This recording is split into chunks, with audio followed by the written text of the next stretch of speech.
guys, Trump keeps using the word treason, and we are trying to figure out what possible way there could be to charge any of these officials.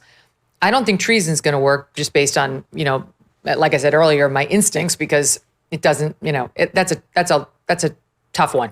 However, perjury at the federal level has a 5-year statute of limitations, which can potentially be told, meaning it won't start running until the crime is discovered, like the lie is discovered, if the person who's about to get charged was responsible for actively concealing the truth, like maybe putting the truth in a safe at Langley where it would never be unearthed for, the next 5 years. I mean, that's the kind of clever behavior we might be seeing from this DOJ, which got very, very clever under Merrick Garland and Joe Biden, and the left love that.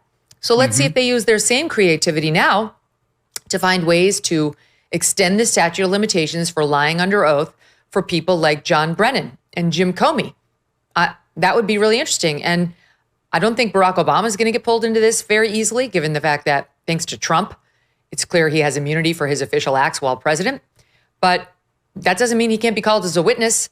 I don't know that he's totally in the clear, because anything he did after he left office, and they said they're looking at conduct all the way through 2024, could be brought up. I have no idea, but I have absolutely no sympathy for him, and the left is going to have a really difficult time trying to say you can't do this to a former president or his top aides.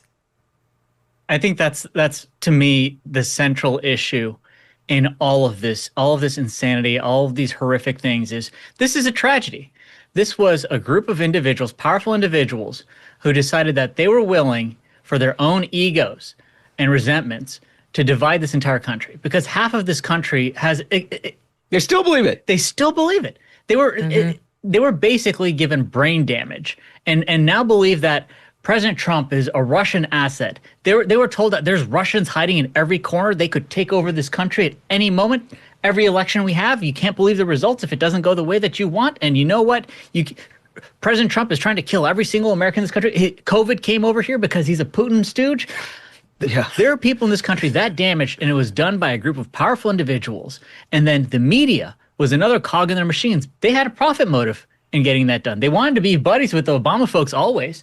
They ran with the message that he gave them. They all made millions off of it. And they're wondering, why have Americans lost faith in institutions? Well, the institutions divided this entire country. They're the problem. I mean, what this is about fundamentally is breaking this systemic failure that these partisans, led in large part by John Brennan, who I think he is probably the most politically partisan director of the CIA in its history. And by the way, that's a pretty high bar. That's a high bar, sadly. Look at history. But what they did and what they were able to do is not only just conceal the truth, not only perpetuate a narrative, but then become a part of the media business, not just as a source, as a single source to some of these disreputable reporters out there, but then literally become part of the media apparatus. They all signed deals, right? And they would all go on all these cable shows, some of which I was on. I sat in the green room and watched these guys, and they would say, well, we have this top secret clearance, so I can't really tell you all of the things that I've seen, but I can tell you it's very concerning. Of course, the inference to the viewer and the listener at that point is like, well, I don't know, this guy was in charge of the CIA. He probably has access to information that I don't know, so I should probably believe it, because at that point in time, we still believed in our institutions, because up to that point, they had sort of served the country well in many regards. But this whole circle that wrapped into the media is really, I think, one of the biggest benefits of having this conversation now, because that needs to be broken at its core. Duncan, I know that you, for example, had interactions with some of these reporters who didn't know shit from showing up. Yeah. Megyn, this is incredible. I have a great story for you, because it went way beyond 2016 and then the Mueller investigation. Even after all of that was proven false, it continued into 2020. I remember I got a call from a fact checker at the New Yorker in 2020, leading up to the 2020 election, where the contention of this article that was under review was basically that one of our clients, a high-profile Republican senator, their website actually was communicating data back to a Russian server, and perhaps there might be voter file data that, Putin and the Russians were using to collude with this Republican. which of course was a fundamentally insane thing. And so I sort of like probed the fact checker, like, oh, where are you getting this information? Like, is this public? Is there some sort of confidential source? And I was like, if you want me to actually respond to this, like, which is totally baseless, you're going to have to give me a little bit of something. You know what the something was, Megyn? It was a Twitter thread by Louise Mensch. That was the basis for the whole article they were about to write. And I just kind of said to after laughing hysterically, I was kind of like, if you guys go to print on this, just like as a professional courtesy, I don't know if you went through the rest of her Twitter page, but you're going to publicly embarrass yourself.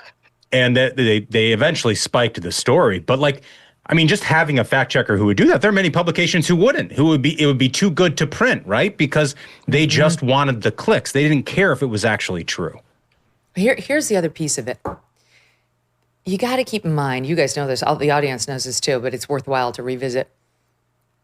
Keep in mind the time that we were dealing with here, end of 16, the very, very beginning of January 17, when the nation was in shock that Trump won. In shock, especially the left. They were having open struggle sessions. They were crying openly, like they were calling off school so children could, go see their trauma counselors about what had happened. And they did not believe he could do it. None of them believed he could do it for a second prior to the Nets announcing he had done it. And they still probably didn't believe he had done it at the time Obama was like, we're turning around this ICA. You're not submitting something saying Russia didn't help him do this. We are submitting something that shows how this really happened, which is Russia and he worked together and it was stolen.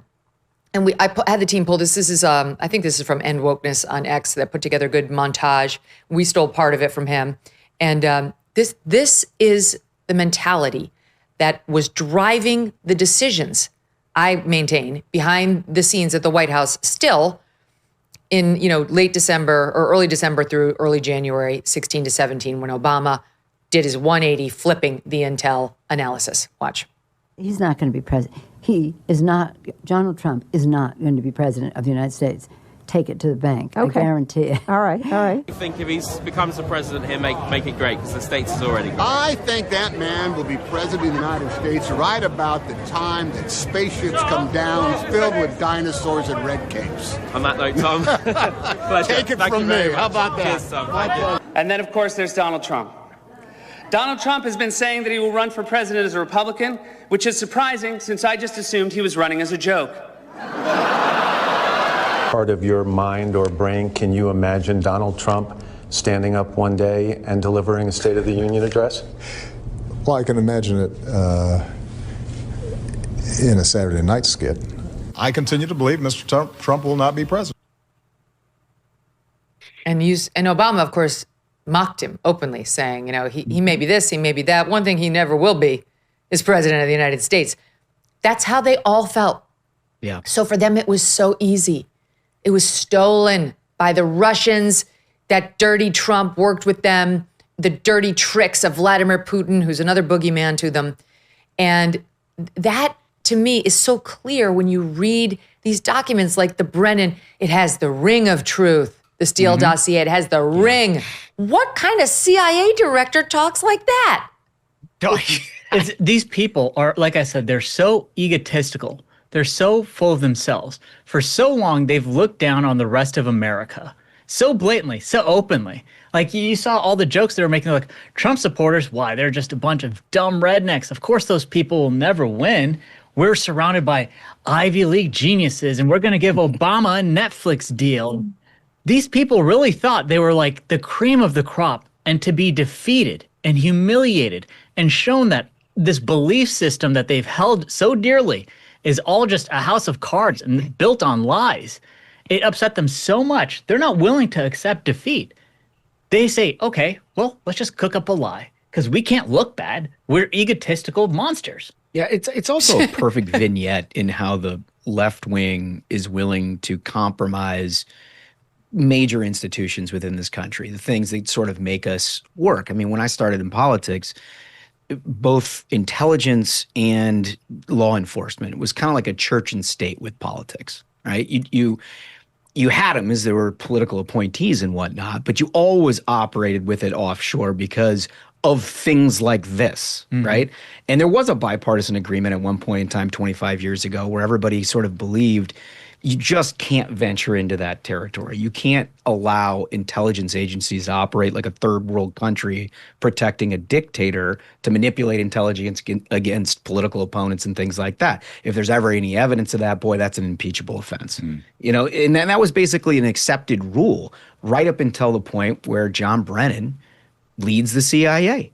And at that point, all of a sudden now you can see from all the things that have been unearthed, it was the opposite. They work hand in hand. I mean, there's handwritten notes, that Senate Intel Committee that they keep talking about to try to, which they're talking about something entirely different, but they're trying to use that as a way to insulate the criticism. One of the things that came out on that was handwritten notes from John Brennan after a briefing with the Clinton campaign where he understood that they were going to weaponize the intelligence that he was conjuring up, that he originally got from them, that he was briefing congressional leaders on it.